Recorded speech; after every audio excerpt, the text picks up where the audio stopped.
오늘 아침에 거울 보시면서 내 외모에 대해서 몇 번이나 평가하셨나요? 진짜 놀랍게도 한국 여성의 77.9%가 저체중이거나 정상체중인데도 나는 뚱뚱해 이렇게 자신을 비하한다고 합니다. 반면에 미국 여성들은 객관적인 과체중 비율이 훨씬 높지만 스스로에 대한 자존감은 상대적으로 높죠. 네, 참 기묘한 모순이죠. 맞아요. 그래서 오늘 끝까지 들어보시면 우리가 왜 그토록 다이어트나 남의 시선에 집착하는지 그 근본적인 심리적 함정을 완전히 새로운 시각으로 깨닫게 되실 겁니다. 웰컴 투 더 디베이트. 다양한 관점으로 세상의 이면을 파헤치는 담론의 장에 오신 것을 환영합니다. 저는 한국 여성의 낮은 자존감이 타인의 시선을 강요하는 집단주의 문화 그리고 외모 자아도식이 결합된 참사라고 봅니다. 저는 그 의견에 강력히 반대합니다.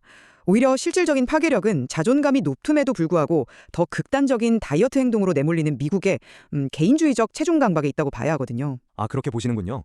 그럼 제가 먼저 헤이즐 마커스의 자아도식 개념을 빌려와서 제 입장을 설명해 볼게요. 자아도식은 쉽게 말해 세상을 보고 자신을 평가하는 마음의 안경 같은 건데요. 한국 여성들은 이 안경 렌즈가 온통 외모로 두껍게 코팅되어 있습니다. 체질량 지수 그러니까 BMI로 보면 압도적으로 날씬한데도 불구하고 얼굴 크기나 신체 비율 같은 세세한 불만족도가 미국보다 훨씬 높아요. 평범한 직장인들이 막 외모도 스픽이다. 저 사람은 자기 관리 진짜 안 하네. 이러면서 자조하는 연실 우리 주변에서 매일 보잖아요. 그 마음의 안경이라는 비유는 훌륭합니다. 하지만 네온 페스팅거의 사회비교 이론을 생각해보면 이야기가 완전히 달라져요. 인간은 본능적으로 타인과 자신을 끊임없이 비교하며 위치를 가늠하죠. 심리적으로 위축되는 것도 물론 문제지만 진짜 치명적인 건 몸을 망가뜨리는 병리적 행동입니다. 흥미롭게도 전반적인 자존감이 더 높은 미국 여성들이 실질적인 다이어트 행동 지수에서는 오히려 한국을 능가하거든요.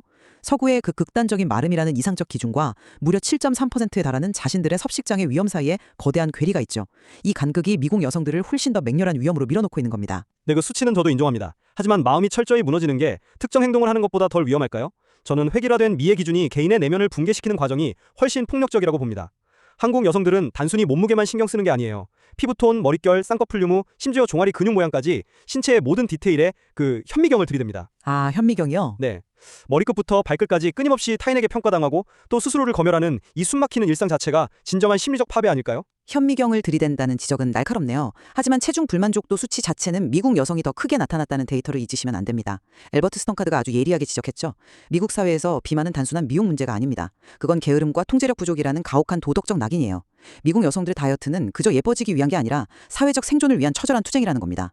거식증이나 폭식증처럼 실체적인 병리적 행동으로 직결되는 이 상황을 어떻게 심리적 위축보다 덜 치명적이라고 볼 수 있습니까? 생존을 위한 투쟁이라는 점은 일리가 있네요. 하지만 여기서 한국의 집단주의가 낳은 귀괴한 역설을 짚고 넘어가야 합니다. 원래 집단주의는 서로 돕고 화합하자는 거잖아요. 그런데 이게 외모 지상주의랑 엮이면 끔찍한 동조 압박으로 돌변해요. 야, 동기들 다 다이어트 하니까 나도 굶어야 하나? 남들 다 시술 받는데 나만 뒤처지나? 이런 식이죠. 참 이처럼 당연하게 여겼던 일상의 심리적 족쇄들이 흥미로우시다면 지금 가볍게 구독 한번 눌러주시고요. 암튼 이 보이지 않는 집단적 강요가 한국 사회에선 개인을 올가매는 가장 잔인한 억압으로 작용하고 있습니다. 그건 현상을 너무 수동적으로만 해석하신 것 같네요. 한국 여성들의 외모 관리는 단순한 억압에 끌려가는 게 아닙니다. 집단 내에서 사회적 자본을 영리하게 획득하려는 아주 적극적인 적응 전략일 수 있어요. 제가 볼 때 진짜 귀괴한 역설은 오히려 미국의 개인주의에 있습니다. 개인의 독립성과 자유를 그 무엇보다 중시하는 사회잖아요.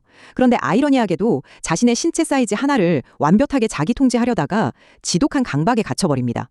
진정한 자유를 외치면서 스스로 체중계 숫자의 노예가 되어버리는 미국식 개인주의야말로 훨씬 더 거대한 모순 아닐까요? 미국적 개인주의의 이면에 대한 해석 굉장히 신선하네요. 자유를 향한 갈망이 도리어 스스로를 통제 감옥에 가둔다는 거군요. 결국 국적이나 문화적 배경은 달라도 외모에 과도한 의미를 부여하는 그놈의 외모 자아도식. 이것이 우리 내면을 철저히 갉아먹고 있다는 점에서는 두 사람 모두 의견이 일치하는 것 같습니다. 맞습니다. 한국처럼 타인의 시선에 맞추려다 병들든 미국처럼 자기 통제라는 환상에 빠져 병들든 획일화된 기준 앞에서는 결국 모두가 피해자일 수밖에 없다는 씁쓸한 결론에 도달하게 되네요. 네, 한국의 타인 지향적 신체 혐오와 미국의 자기 통제적 비만 공포. 과연 어느 쪽이 현대인의 삶을 더 무겁게 짓누르고 있을까요? 오늘 아침 거울 앞에서 스스로에게 던졌던 그 가혹한 잣대가 과연 온전히 나만의 것이었는지 한 번쯤 서늘하게 질문해보는 시간이 되셨길 바랍니다.